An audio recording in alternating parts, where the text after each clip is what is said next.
Great. So we are everyone who's listening, we are blessed to finally hear the voice of Professor Adrian Moore. We're looking a long time to speak with you, and your expertise is in Kant, history of philosophy, metaphysics. It says philosophy of logics, language, ethics, religion. That's the whole gambit. So, like, tell us about you. Like, what got you into this? Why is this field something that you've become interested in? How did you get here? Well, you're right. I am interested in all aspects of philosophy, and always have been. And I think always has been is the operative phrase in a way, because when people ask me what philosophy is and ask me what I do, the answer that I often like to give is that philosophers are people that have never really grown up. And I like that. That's funny. That's good. I mean, to some extent, that's a facetious answer, and to some extent, it's a genuine answer. I spend a lot of my time thinking about the sorts of questions that children think about, and very young children, or sometimes slightly older children, the kinds of questions that adolescents agonize about. What's the point of it all? Why should I do this? Why shouldn't I do the other? And a lot of people grow out of these questions. I mean, young children, as you know, are constantly asking why, and they're never satisfied with any answer. And however basic it gets, they're still intent on continuing to ask why. And I actually do genuinely think that the philosophical frame of mind is the frame of mind that is prepared to continue to be childlike in that way. And some people grow out of it, and some of us never do grow out of it.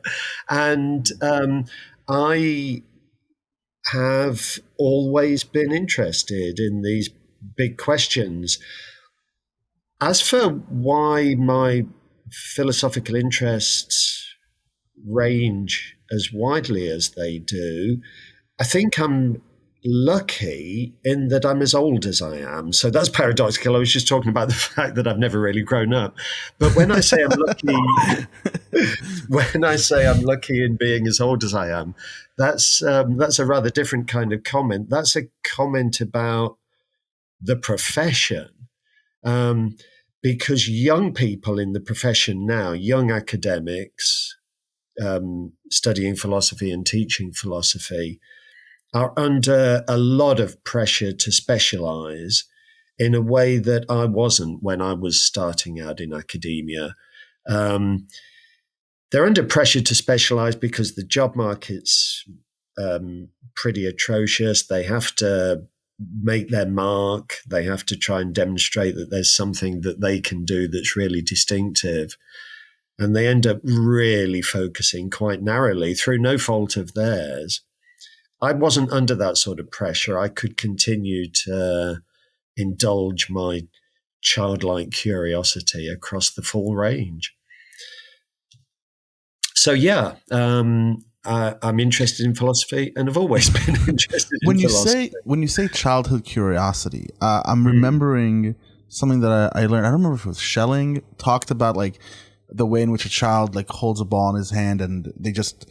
They learn what we give them, and then they start asking questions and pulling it apart and trying to understand it in a new way. Do you see yourself in that same way, that you've never grown out of that, out of like, well, how can I think about this differently? Or why does this matter? Why are we doing it this way? But consistently with that sense of not being set with these things that you're being told, or these discoveries that you're making. Yeah. Yeah, I do think of it a bit like that. I mean, there are some big questions that a lot of children ask. Who made the universe, for example? I mean, that's a very natural question for children. One of my own preoccupations is with the idea of infinity. Children are naturally drawn to the idea of infinity. As a matter of fact, earlier this afternoon, I met up with a former pupil of mine that I hadn't seen for a while, who was coming back to the university, and he brought with him his 5-year-old daughter. Quite a precocious 5-year-old daughter, admittedly, but nevertheless only 5 years old. And she was asking me all about infinity. And, the idea that space goes on forever, or the idea that maybe there's no biggest number. Why is there no biggest number? Why does space go on forever? Well, why is there no biggest number? Well, good question, and a natural child's question, and a question to which philosophers have over the centuries have proposed all sorts of different answers. Some people would answer that question by saying, well, that's just one of the rules of the game. So it's a little bit like asking, well, why does the bishop move diagonally? Okay, interesting. I'm not for 1 minute suggesting that there's philosophical consensus about that. I mean, there's philosophical consensus about nothing. Philosophers are constantly disagreeing with each other, but that just gives you a flavor of the kinds of answers that philosophers sometimes give. But I guess my point is more a point about the kinds of questions that they ask. So it's a bit like, being childlike in continuing to obsess about these things and continuing to ask these questions, but then being quite different from a child, being quite sophisticated when it comes to trying to answer them. Here. So your handle when we were chatting, I saw it's infinity. So obviously you've really focused in on infinity. And why is it? Why infinity specific as compared to other concepts like identity or something like that? Yeah. Well, there's a purely autobiographical answer that I can give to that, which is that when I was just embarking on a career in academia at a very early stage in my career, I was approached by somebody who was editing a series of books on different great issues in philosophy, who wondered if I was interested in contributing to the series. And I thought about it and decided that an ideal topic to focus on would be infinity, because the design of the series was you were supposed to sort of pick a topic that had quite an interesting history. So, there was quite a bit that you could say about what the great philosophers in the past had said about this issue. But then there was also supposed to be scope for you to come wading in with your own views about the issue. Mm-hmm. And I thought, well, philosophy fits this bill quite nicely because it does have a really interesting history. It is something that philosophers have thought about ever since the dawn of antiquity. But it's the kind of thing where I might be able to contribute some interesting ideas of my own as well. So that's the sort of autobiographical answer to the question. It just was the topic of the first book that I ever wrote. But the reason why I'm particularly attracted to this topic goes back to the issue of breadth, really, because I think it's a topic that itself covers quite a large philosophical range. When you think about infinity, there's all sorts of different directions that your thinking might go in. Your first thoughts might be mathematical thoughts. You might be interested in the question that we were just discussing, why is there no biggest number? Or you might find yourself thinking about space and time, and you might be drawn to questions about the physical universe. Or you might find yourself naturally thinking about God, and, the idea of an infinite being. Mm-hmm. And the concept of infinity embraces all of these. I mean, there's the mathematical side, there's the theological side, there's even an ethical dimension in some people's view. So it was an opportunity for me to tackle a topic that was itself quite broad. Why do you think that? Why do you think infinity is a concept which applies to so many different perspectives, and it's across all magisteria? It seems like. Yeah, well, that in a way was the fundamental question that I tried to answer when I was first writing about these issues. I mean, how come we do have this one concept that has so many different applications? If you talk about God as an infinite being, what does that have to do with the idea that there are infinitely many numbers? I mean, God isn't a number. May I ask a quick question? Yeah, sure. Yeah. So as far as like set theory goes, mathematically, if we were looking at like a topology of sets, infinity can't be an element in any set, right? Or even in any category.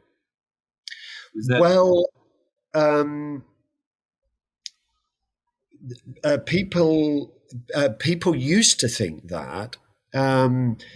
The most recent mathematics in this area challenges some of those older views. I mean, I say recent; these things are all relative. When you're talking about ideas that are thousands of years old, but so recent in this context actually means going back to the 19th century. But nevertheless, in this context, that counts as recent.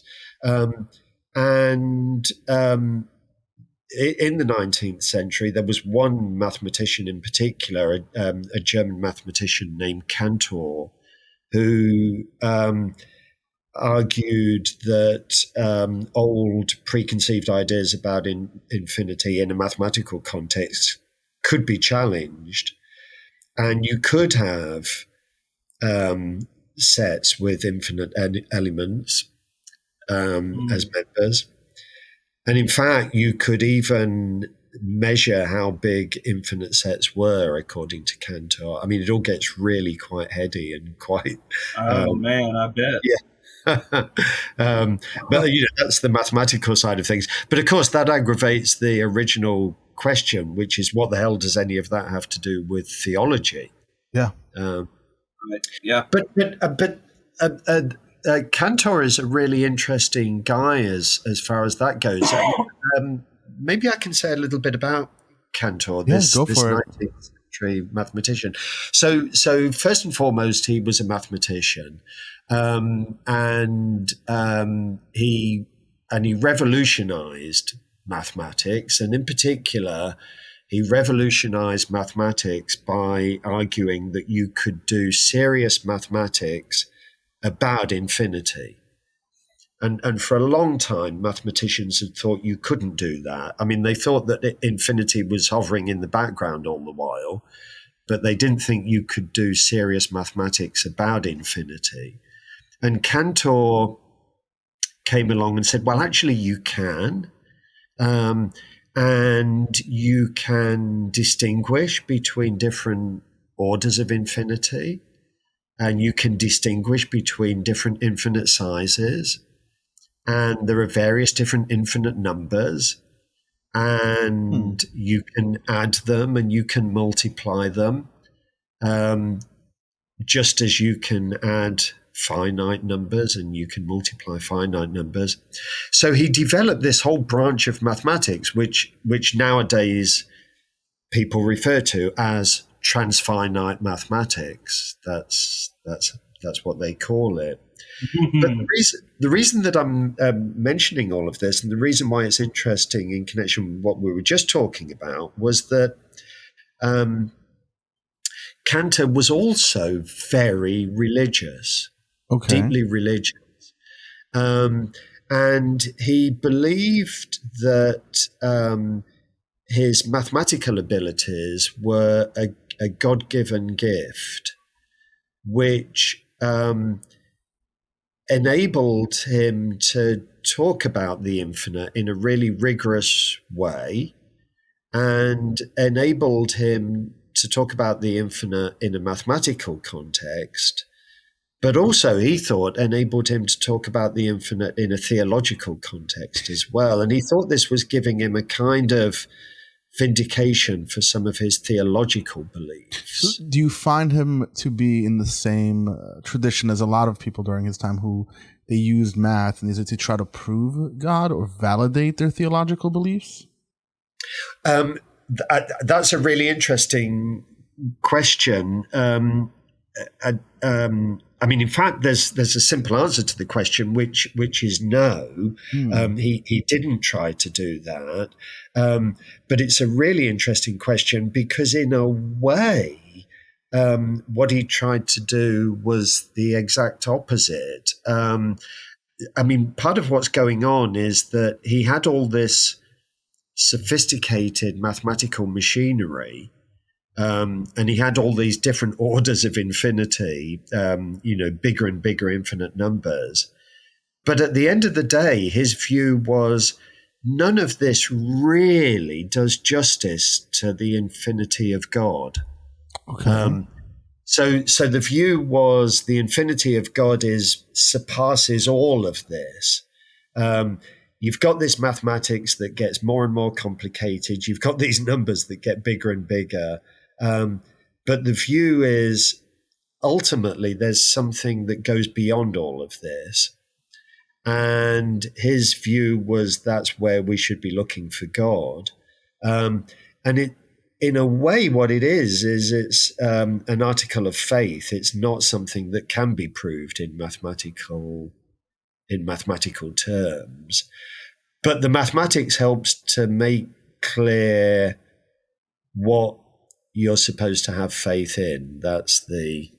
So what is it? What is it that he would say is supposed to have faith in? If this is the way to understand, I'm getting confused. Is it the way to understand God's infinity, or is it representative of God's infinity, the description of God's infinity, but it doesn't do justice to it? I'm not really following. No, I promise you, it's not your fault. Okay. It's partly my fault for not explaining it very carefully, but it's also because the ideas themselves are so tricky. But it was more the second of the two options that you just outlined. This is not really a way of understanding God. It's a way of understanding why we can't understand God. Okay. So let me try and recap. I'm conscious of the fact that I'm not explaining this very well, but you're doing fine. There's all this sophisticated mathematics, which is helping us to talk about infinity. And so far, so good. And mathematicians have continued to work with it ever since. But, says Cantor, there's something that surpasses all of this. There's something that the mathematics doesn't do justice to. There's something that we can't pin down in a mathematical way.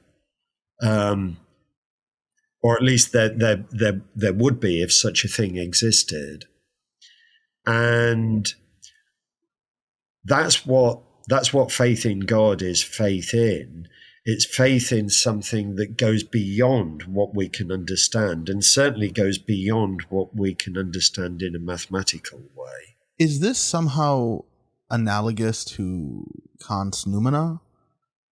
Well, there are some. There are some very close connections. That is a good analogy.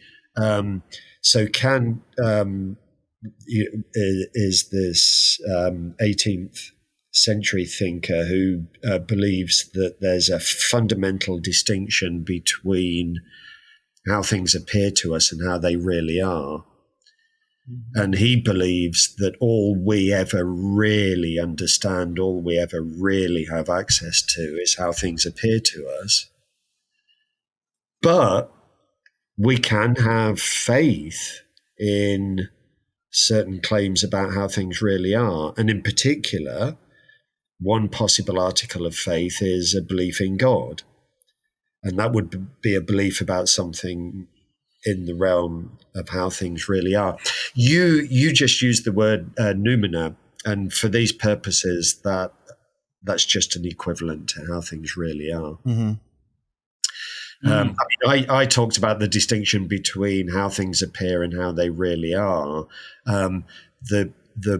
The philosopher's posh way of talking about that is to distinguish between phenomena, noumena. and noumena. We're nerds. Yeah, we're nerds, so you can totally we're a nerd bunch us. of nerds. Yeah. So, but it's it's basically appearance versus reality. Yes. You're right. Yeah, absolutely. And so, I think you're totally right to pick that up as an analogy here. Yeah. I'm not claiming that Cantor himself would have necessarily seen it that way, and of course, we don't know whether Kant would have necessarily seen it that way because the mathematics came afterwards. But yeah, I think there is a connection there, definitely. So go ahead, Thomas. Oh, I'm so sorry. No, Thomas. I was going to ask you just a question or two. So there is a debate on whether infinity itself is a concept or it can be used in mathematics. Cantor, you've shown us he can do mathematics with infinity. So now, instead of talking about it mathematically, can I ask you, what do different philosophical traditions, how do they approach the concept of infinity? Maybe even the Dharmic traditions or Western traditions, take your pick.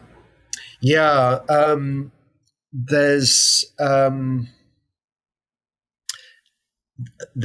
been suspicion about the concept right from the get-go. If you go all the way back to ancient Greek thought in what we call the Western tradition, the word infinity, or their Greek equivalent, which is apeiron, was a derogatory term. It was a term of abuse. They were uncomfortable with the infinite. It was the finite that they were wedded to, and it was the finite that they championed. They also didn't like zero, right? A number of these concepts didn't really properly develop until later. But there were all sorts of things that we now are relatively comfortable with that they were deeply suspicious of. Anything that, this is an uncharitable way to put it, but I'll put it this way. Anything that sort of took them out of their comfort zone. The Pythagoreans, for example, so this is going all the way back to the 5th century BC, the Greek school established by Pythagoras. They had what they called a table of opposites. And what this was a whole lot of contrasts. There was stuff on one side and stuff on the other side. And at the head of these two tables were the infinite and the finite. And over on the finite side, you had good, and over on the infinite side, you had bad. And there was a kind of sexism as well, by the way. Over on the finite side, you had male. And over on the infinite side, you had female. And over on the finite side, you had straight. And over on the infinite side, you had crooked. All the contrasts that you could draw, they tried to sort of subsume under this table of opposites. Interesting. But the most significant for these purposes is that they aligned finite with what is good and infinite with what is bad. And so there was, a significant element of abhorrence of the infinite in ancient Greek thought. They found it confusing. They couldn't make sense of it. I mean, mathematically, it puzzled them. And they tried to understand the world in thoroughly finite terms. And it was quite a lot later in the Western tradition. The Eastern tradition is rather different, I think. But in the Western tradition, it was quite a lot later that the word infinite began to have connotations of the good rather than the bad. You know, the idea that God is infinite, for example. And therefore good, it has to be infinite, because God's property is goodness. Okay. Exactly. So, and you know, this is one of the reasons why the history of the concept is quite an interesting history. This weird sort of oscillation between whether this is an object of abhorrence or an object of awe, or an object of veneration. You know, and over the years, different people have taken different attitudes, and then. Perhaps going all the way back to the Greeks, there's been a constant suspicion about, never mind whether we should think of the infinite as something good or something bad, ought we to be thinking about it at all? Is this even a coherent concept? You know, that's been a question as well. Does it make sense? And that's actually what I was going to ask you a second ago. That was my second question. Right. Well, and a lot of philosophers have taken the view that the infinite is a defective concept, that it doesn't really make sense, and one of the many reasons why is that it is riddled with paradoxes. The minute you start thinking about the infinite, you know, it's not long before there are various puzzles and conundrums. Yeah, sorry, after you, yeah. Oh, I apologize. I was just going to say, I mean, in every possible realm of like epistemology, all the infinite, the problem of the third man from Plato and Aristotle, that infinity, they did not like that. You know what I mean? Yeah. So yeah, I was just agreeing with that. I'm sorry I jumped in there. I do. That's good.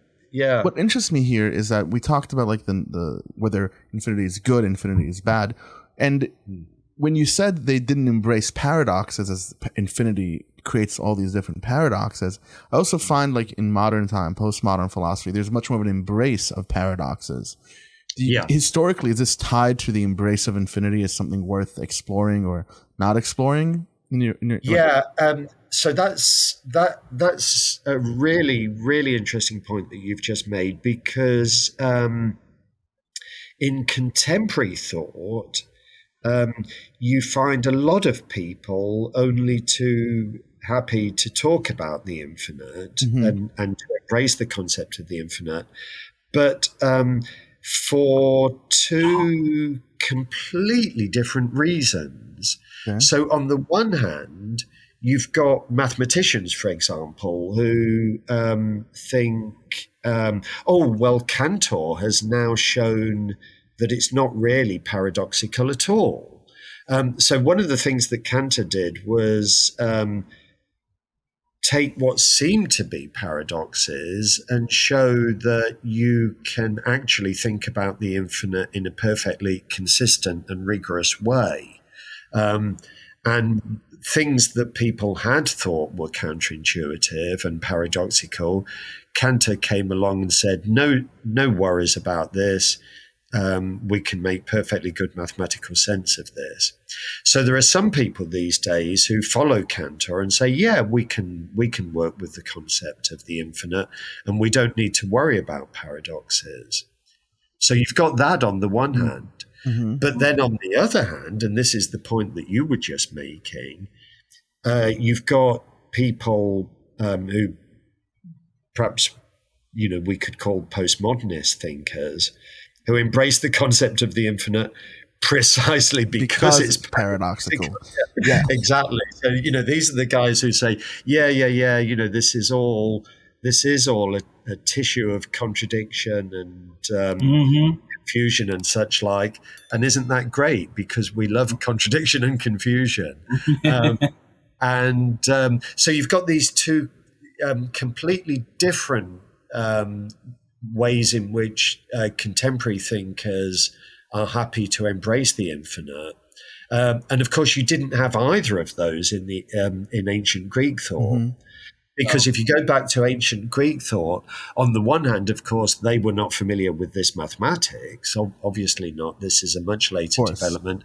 And on the other hand, they weren't prepared to just live with paradoxes. I mean, they were well aware of the paradoxes, but wanted to try to solve them. Yeah, exactly. Yeah. So where do you sit here? Where do you sit here in this apparent like goodness or badness of infinity, or about whether the paradoxes should be embraced or not embraced, or good. Okay. So as regards the good bad dichotomy, in a way, I suppose what I was suggesting a little bit earlier was that perhaps it's a trichotomy. That's to say, there is a third option: good, bad, or nonsensical. Good, bad, or incoherent. So there is the school of thought that the concept is fundamentally incoherent, and that we shouldn't be worried about whether we venerate it or abhor it, because there's no such thing. Some kind of like infinity skepticism. Infinity skepticism. Yeah, I mean infinity nihilism. Infinity nihilism. I like it. That's These are both good phrases, actually. But I've never put it this way myself. But I like it. And so what I am an infinity nihilist. I do myself think that ultimately there's a kind of incoherence there. And as regards all this work by Cantor, the mathematics, don't get me wrong, I think it's absolutely brilliant work. I mean, and fascinating work as well. But my own view, for what it's worth, is that it doesn't, and partly this was Cantor's own view as well, as I was trying to explain earlier, it doesn't get to the truly infinite. Ultimately, he's just playing games with finite symbols. I mean, that's a disparaging. If we ever got to the infinite, it wouldn't be infinite, right? Yeah. Well, exactly. Who would ever be alive long enough to record like pi? Yeah, just keep on writing the decimals out forever and ever and ever. But, we found the end. Exactly. I mean, anything. I mean, that's right. I mean, anything that you can sort of finally capture or get a grip on, for that very reason, it's not infinite. But let me ask you one more question before Dandan jumps in. One question. Go ahead. Do you think the universe is infinite? Okay. So I'm stole the words out of my mouth. I'm going to be yeah. Okay. So I'm going to be deliberately agnostic on that, and I'm going to be agnostic on that for the following reason. I take that to be a scientific question, and I think of myself as a philosopher rather than a scientist. So I'm just happy to defer to others on that. Okay. I got you. I had to ask. Yeah. So, the physicists, I mean, the consensus seems to be that it's finite, but they keep changing their mind, and I'm totally unqualified to have a view about. Well, it seems like we can have this abstract notion of infinity and somehow comprehend what even that might be. But the only thing that I can think of in mind-independent reality is that might be even infinite in the first place is the universe. or the multiverse, or whatever it may be, right? Or whatever. Yeah. I mean, again, unless you think that the mathematics gives you a grip on the infinite, or unless you have a certain kind of a belief in God and think you have some sort of understanding of God, I guess. But can I just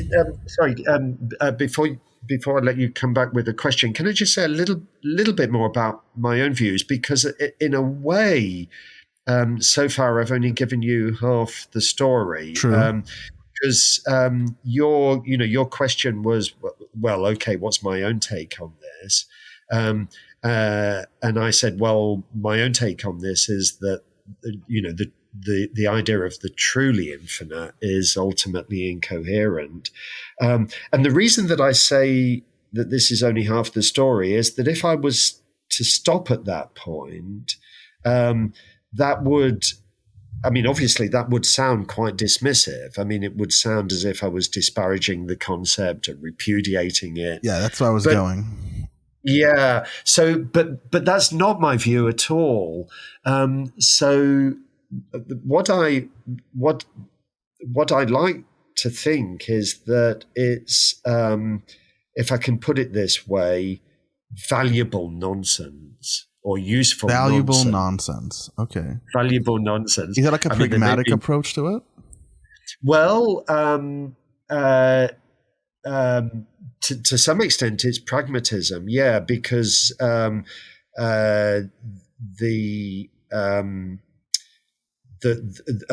mathematics or the science, for that matter, may end up having to make some use of this concept, and it may have interesting practical applications. But the other thing is the religious dimension.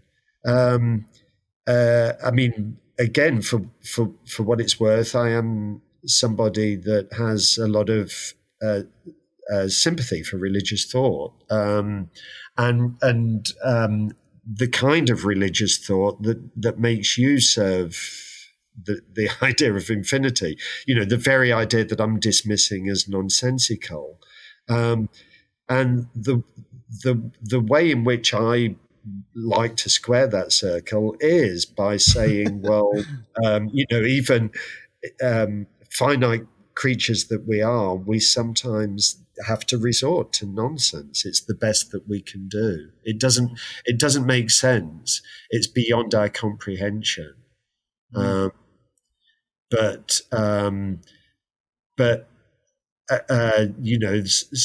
Sometimes playing with nonsense is the best that we can do, and like a child, right? Well, indeed. Or yeah. I mean, let's go back to children. I mean, think about the way that they love asking questions, but they also love riddles, and they also love. I mean, they love literal nonsense. 'Twas brillig and the slithy toads did gyre and gimble in the way, but that Lewis Carroll nonsense poem where you've got words that are literally nonsensical. There's stuff there that literally means nothing, and children love that sort of thing, and they play with it. I mean, you can very quickly get children to engage in nonsensical conversation in a playful kind of way. And I think this is another example of what I was talking about right at the beginning. I've never grown up, and philosophers have never grown up. So but your own admission, you are infinitely obsessed with a nonsensical idea. Yeah. And by the way, obsessed is not too strong a word. I mean, this was the very first book that I ever wrote was on infinity, and that's going back quite a few years, but I've been obsessed with it ever since.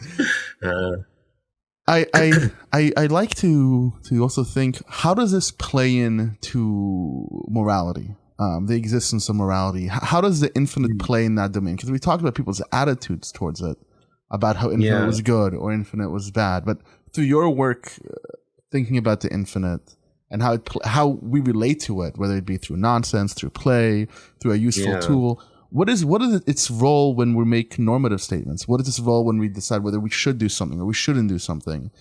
And the reason that came to my mind is because when you talked about the finite, infinite distinctions that the Pythagoreans would make, it kind of reminded me of also like the is-ought gap, right? Yeah. Hume's guillotine. Where the is divisible and the ought is an indivisible, infinite substance, quote unquote. Gosh, I think you're making excellent points. I mean, actually, in fact, this takes us back to Kant. Okay. By the way, Americans always marvel at the way that we Brits pronounce that name. Forgive me. I mean, my own view is that the British pronunciation is closer to the you were first. German, but probably. But anyway, forgive me, because I realize that when I'm talking about this philosopher, it probably sounds a little strange. But anyway, you know who I'm talking about. Yeah, of course. It's not strange. It's okay. We've spoken with enough Brits to understand. Also watch countless hours of Doctor Who, so. Good. Okay, so you can bear with me, but. But yes, let's think back to the discussion that we were having earlier about this philosopher with the strange name. The distinction that he draws between how things appear and how things are. Now, it was his own view that morality was ultimately a matter of how things are. He was a deontologist, right? He was a deontologist. That's right. Yeah. If just correct me if he wanted to ground morality because he was afraid of the secularization of society, right? Well, there are a number of things that he was afraid of. I mean, he was slightly afraid of science, actually. I mean, in some ways, he was a complete champion of science. But he was writing in the wake of Isaac Newton's discoveries, which seemed to show that everything that happens in nature is completely rigorously determined by mechanical laws. And this was a concern to Kant because it seemed to be a threat to free will. If everything that you do is scientifically determined, what room does that leave for the agent? Yeah. So this was a worry for Kant because a threat to free will is also a threat to morality. Right. Okay. And part of the way in which he tried to get around this problem, in fact, the way in which he tried to get around this problem, was by invoking his distinction between appearance and reality. And he said, well, look, we can have our cake and eat it because science is concerned with the world of space and time. Yeah. And the transcendental, okay. Yeah, and that's the world of appearance. So within space and time, the world as we experience it, you do find that everything is rigorously determined. But that's why I always like Kant, is because he said those appearances can still be trusted empirically. He was trying to marry his transcendental categories with the empirical, with the rationality with the empiricism. Totally, and you can understand the realm of appearances in a fundamentally empirical way, and you can leave scientists to get on with their business and investigate it in an empirical way, and we can take seriously whatever the scientists tell us. We don't need to worry about that. But quite independently of all of that, there's an underlying reality.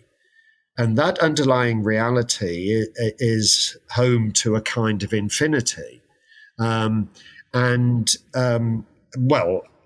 apart from anything else, there's room for belief in an infinite God in the underlying reality, but there's also room for belief in freedom. The sheer fact that everything appears to us as spatiotemporal and scientifically determined doesn't mean that at the level of how things are really, there can't be some sort of freedom. And that was Kant's view, that at that level there is some sort of freedom, and at that level there's some sort of morality, an absolute infinite morality where there's this fundamental distinction between right and wrong, between what you ought to do and what you ought not to do. And as Thomas, you said earlier, this is a kind of deontology. The view is that certain things are just absolutely forbidden. And the way I always think about it is like deontology is like the moral equation that we can put out before an action to determine if it's moral or not. That's the way I've always thought about it. Yeah, and you don't need to worry about the consequences either. Right. Yeah. The categorical imperative, is that what you're exactly yeah, exactly and the end doesn't justify the means, right. What you ought to do, and what you ought not to do, irrespective of how it's going to pan out. I interestingly found that a lot of people, when they think about the categorical imperative, tend to interpret it in a utilitarian framework. Or like rather than a contradictory framework where it's like that the action, once applied universally, becomes contradictory. How would you explain that to like a student or someone? Because I have a hard time. Yeah. I mean, both deontologists like Kant and utilitarians, both of them are likely to ask the question, what if everybody did that? But they ask it in a rather different sort of way. I mean, the utilitarian might ask that question because they might genuinely be interested in what if everybody did do that. I mean, but maybe if enough of us do that, then after a while it'll catch on. And it'll only be a question of time before everybody's doing that. And because we're utilitarians, we've got to think this through because we're interested in the consequences. Yeah. And is it going to be dangerous to behave in that way? Because is there some danger that after a while everybody will do that? And is that going to be catastrophic? And that's a sort of utilitarian way of thinking. That's a consequentialist way of thinking. Yeah, exactly. Yes. Yeah. Very practical, very pragmatic, and a very practical way of thinking as well.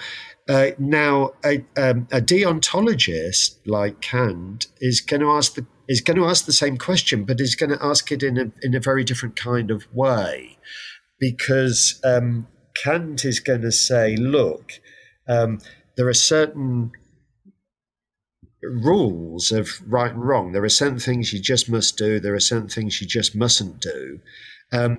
But we've got to try and find out what those rules are.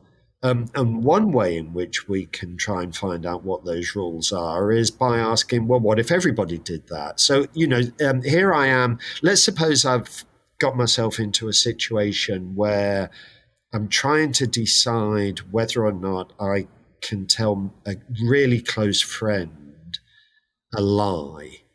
This is somebody who's very dear to me, and all else being equal, I would prefer not to lie to this friend.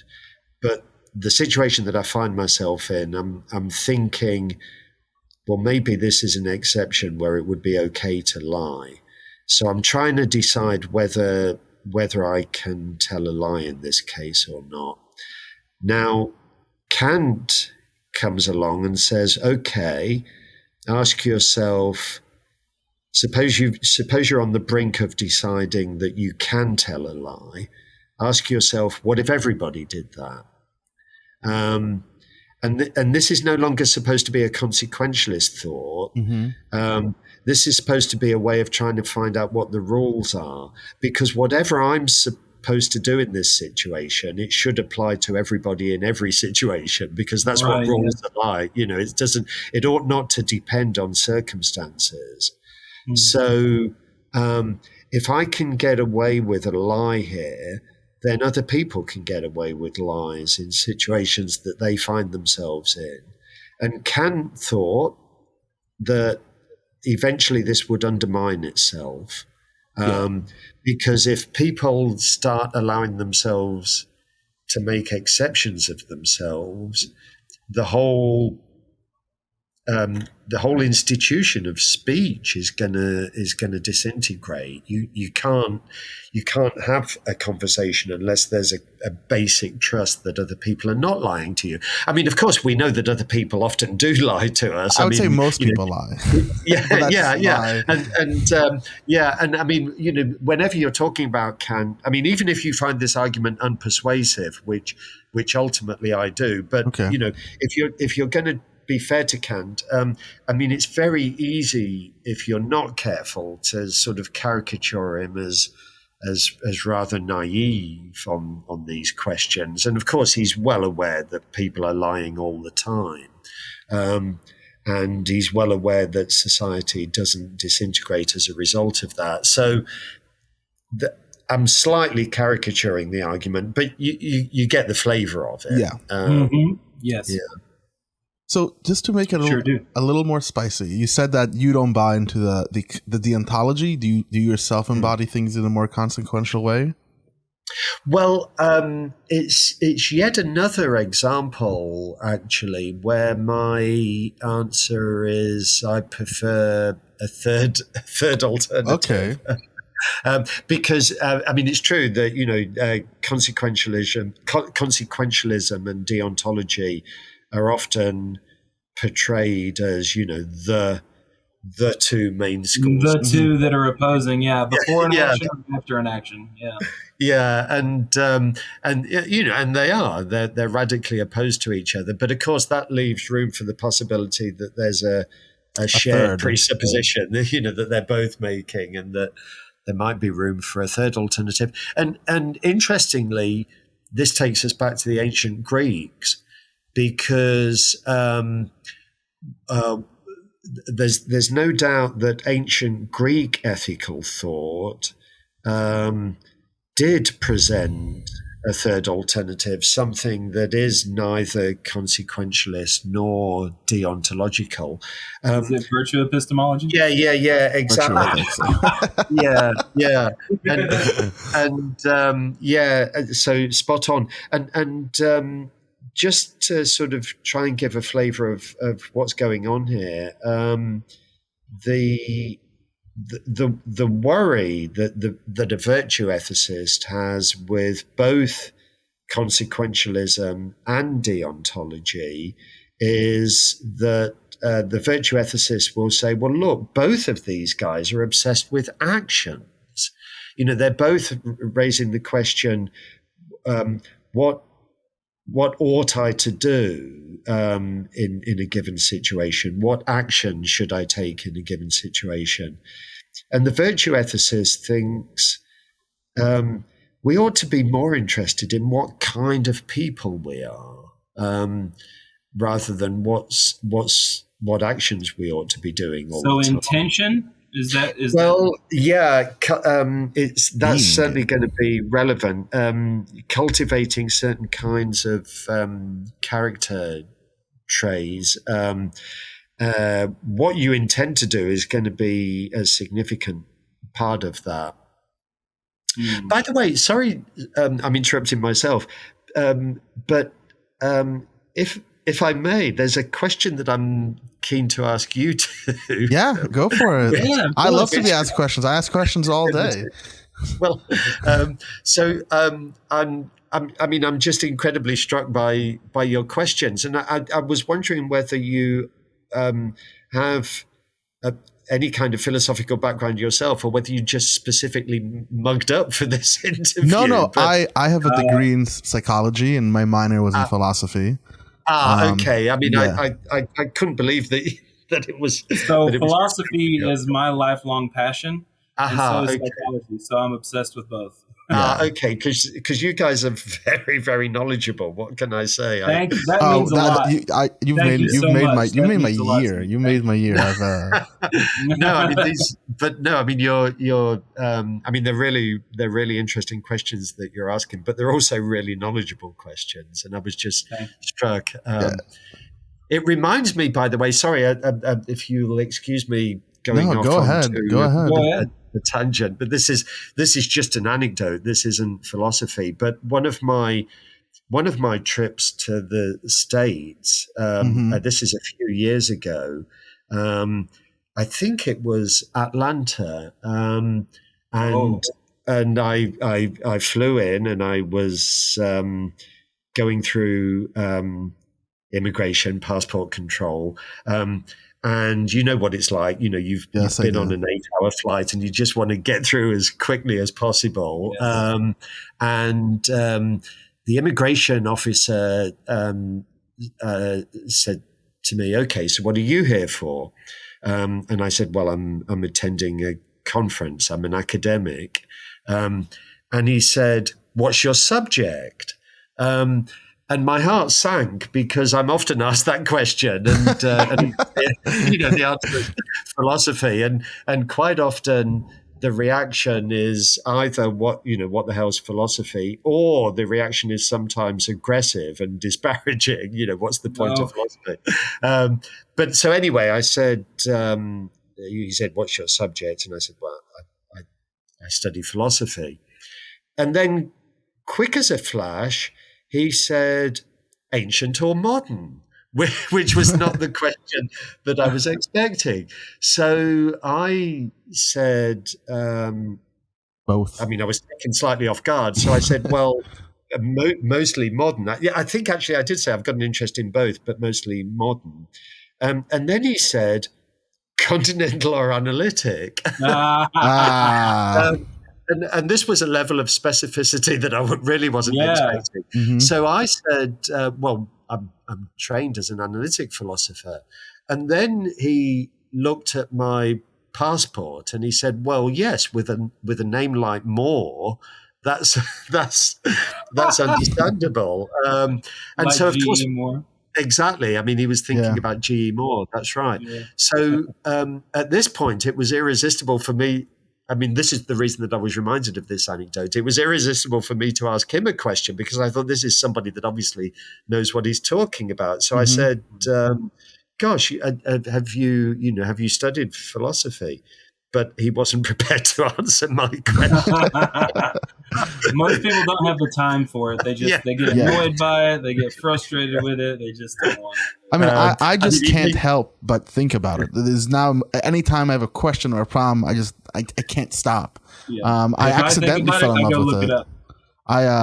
I started out doing psychology, and the second we moved away from like Freud and more theoretical and philosophy of mind, I was like, wait, I'm not actually interested in this.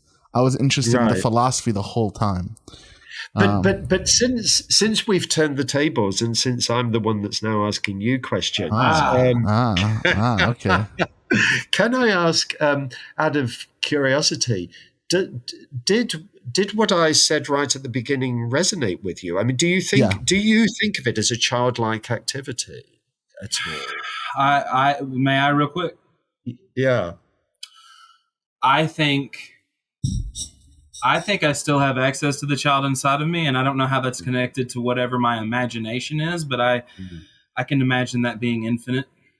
Uh-huh. I mean, I think of infinity almost in a transcendental, maybe even, I don't want to say spiritual, I'm trying to stay away from that word, but in some way like that, yes, it definitely did resonate with me. Mm. And when you're thinking, I mean, not just about infinity, but about the big questions, again, do you think that is a bit like what you were doing at the age of 7? I was having crazy dreams. I mean, just me personally, when I was 6, 7 years old, about the universe and planets and all kinds of stuff. I didn't know what that was, but then I just realized that I was abstracting. I was looking at things in abstract ways and philosophical ways. I didn't really start thinking that way until I was like 16 or 17. Right. Yeah, not until my intelligence had crystallized a bit. Yeah, I mean, some of what I had in mind, as I said earlier, some of what I had in mind was the kind of thing that exercises very small children. But it is also really interesting, the kind of thing that exercises adolescents, of course, isn't it? And I mean, there's some philosophy that really appeals to adolescents. I mean, Nietzsche, you can soon get adolescents. Oh, that's the one that everybody gets into first, and it's so... we need to change that. But I mean, you're quite right. I mean, when I'm talking to high school children, I mean, they're not really children. No. Some of them are young adults, and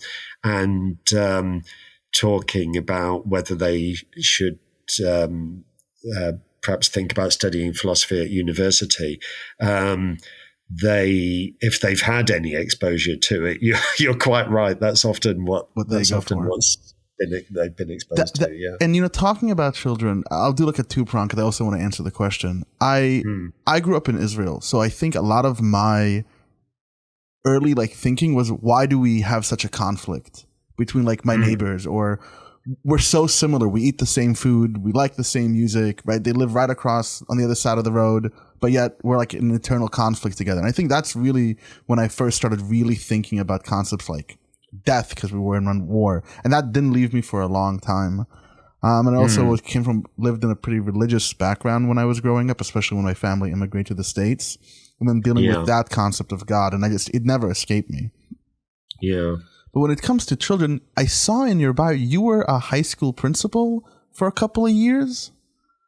No, I wonder where you saw that. I saw something about a high school. Let me open this up. I've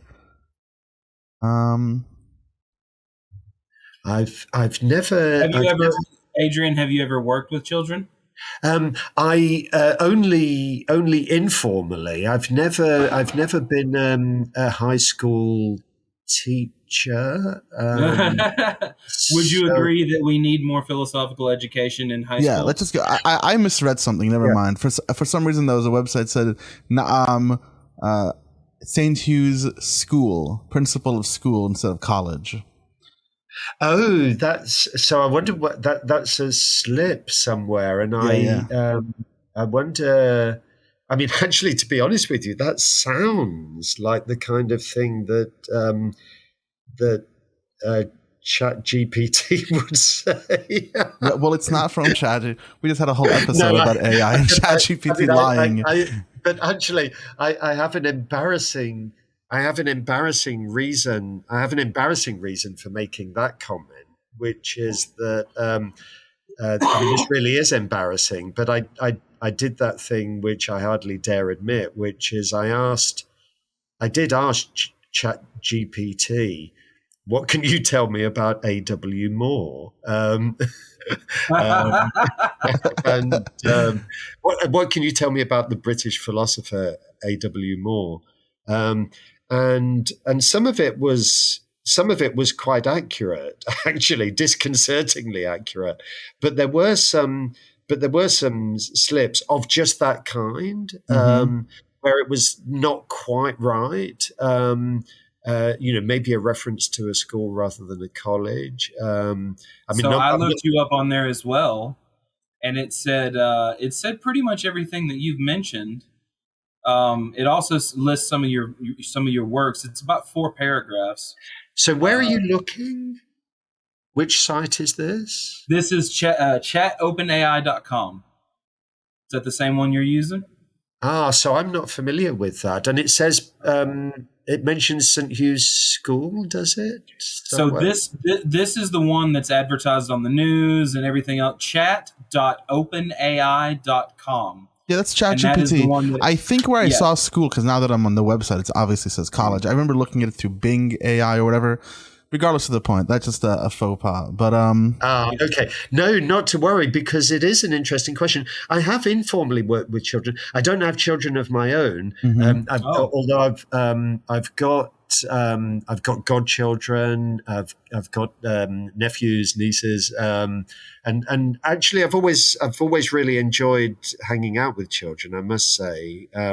Partly for this reason, I've had some of my most interesting philosophical conversations with children. So one of the things that I find children do a lot is that they refuse to accept dichotomies.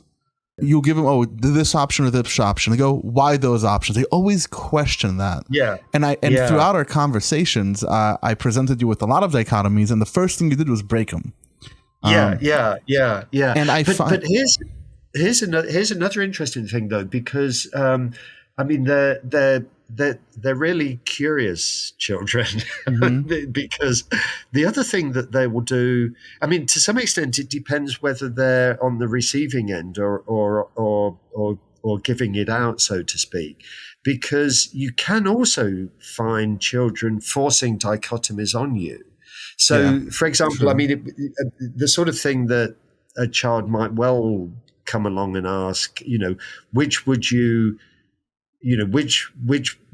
rather, or which would you least like, to be in the sweltering heat with an overcoat on, or to be in a bitterly cold snowstorm naked, and you say, and you want to say, well, neither. I don't want to be in either of those situations, but they force you to choose between them. So they can be quite dichotomous themselves when they're setting the agenda. But you're quite right. When you're setting the agenda, if you're giving them a choice, they don't want it. They don't want it. They don't want it.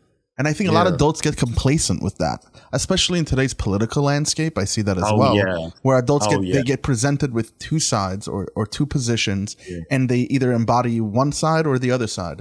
I think as we get older, when we get presented with dichotomies, we go with it. We just accept it and we move on. Well, totally. And we have that to some extent, but when I look across to your side of the Atlantic, it's really striking, isn't it? It's very bad. And it's getting more and more worrying, isn't it? And what it is this obsession with dichotomies. And one other thing that's interesting about dichotomies and how pernicious they can be is that, as you rightly point out, children will often say neither, and quite a lot of the time in today's conversation, I've been saying neither. But the other thing is, sometimes the right reaction to a dichotomy is both. It's not. That's the other thing that people are not always sensitive to. Like a synthesis, exactly. Thesis, antithesis, and synthesis. Yes. Sometimes you can pull things together. This is what I like about Schopenhauer's response to Kant, about his dichotomy of like phenomena and noumena, where he kind of breaks that apart, where it's where it's if we are the noumena, isn't the phenomena technically the noumena? If everything is really the noumena, everything that makes up your mind is noumena. So what is the mind, right?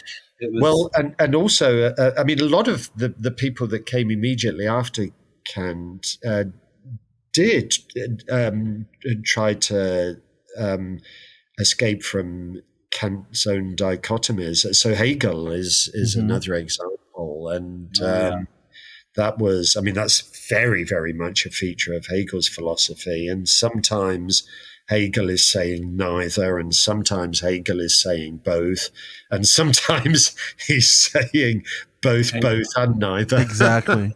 So Hegel liked his triads. We are getting close. I want to get some people to bring questions in, ask you a few questions.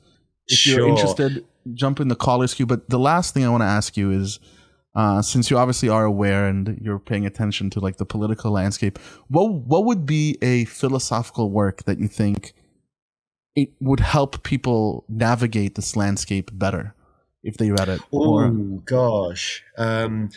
Well,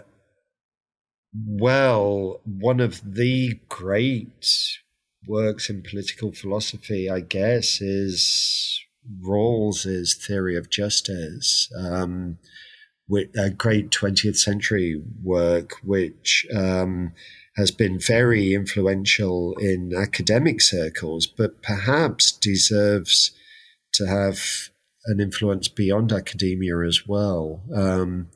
I mean, I don't agree with everything that he says, but I think it's all really thought-provoking and would help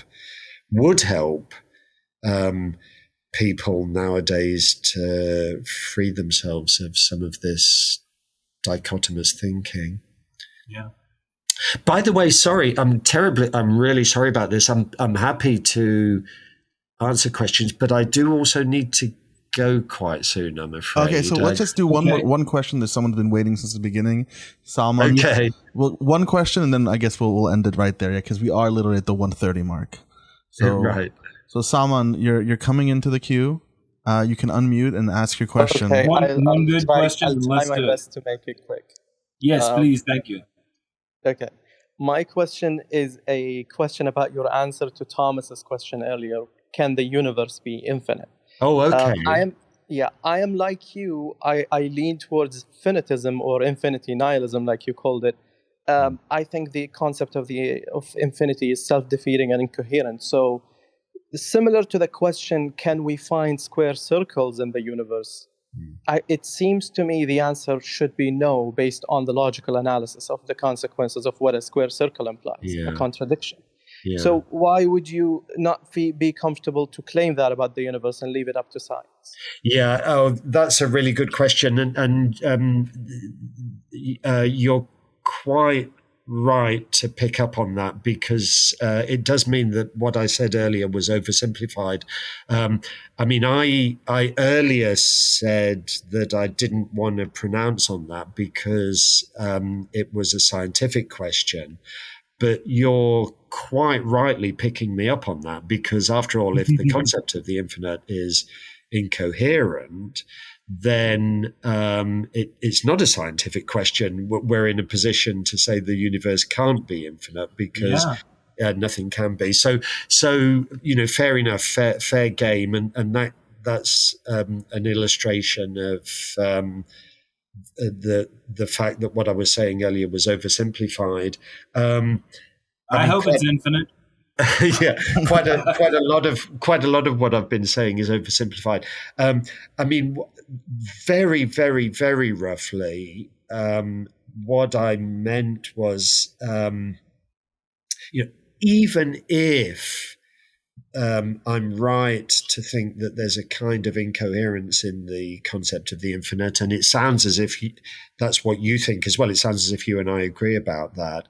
Even if that is right, there is still room for a distinction between the view that, for example, space is bounded and has a fixed magnitude on the one hand, and on the other hand, the view that there's no such thing as the extent of space. Or similarly with time, I mean, there's room for the view that time itself began with the Big Bang, but there's also room for the view that however far you go back, there's further to go. And those alternatives to the finite case don't directly involve application of the concept of infinity, and may still be viable even if the concept of infinity is incoherent. And so that's what I had in mind, and that's the sort of thing where I feel we just have to defer to scientists. So I don't know whether that helps or not. I mean, I think does. Yeah, the question's an excellent question, and it was Phenomenal just me question. it's just me being sloppy in how I presented it. But I don't think you were sloppy at all. I think we had a phenomenal conversation. Yeah. Well, you said you do have to go, so I wouldn't want to hold you, but I had a great time nerding out. So Yeah, well, I really appreciate it. Thanks ever so much for the invitation. Oh, of course. And thanks for the conversation. And as I say, you guys are pretty awesome. So that was very enjoyable. And I'm glad that you could hear me in the end. And us too. Sorry, we would like for you to come back and speak to us anytime you wish. Just let us know. Get a hold of us. Travis Pangburn or Pangburn Philosophy. He just has Pangburn on YouTube. But please, anytime, come back and speak to us. We would love to have a part 2 conversation. Maybe get into more politics and stuff like that. I would enjoy that as well. So let's be in touch. Yeah. Thank you so much. Excellent. Okay. Thanks. Bye for now. Bye. Ta-ta. Bye.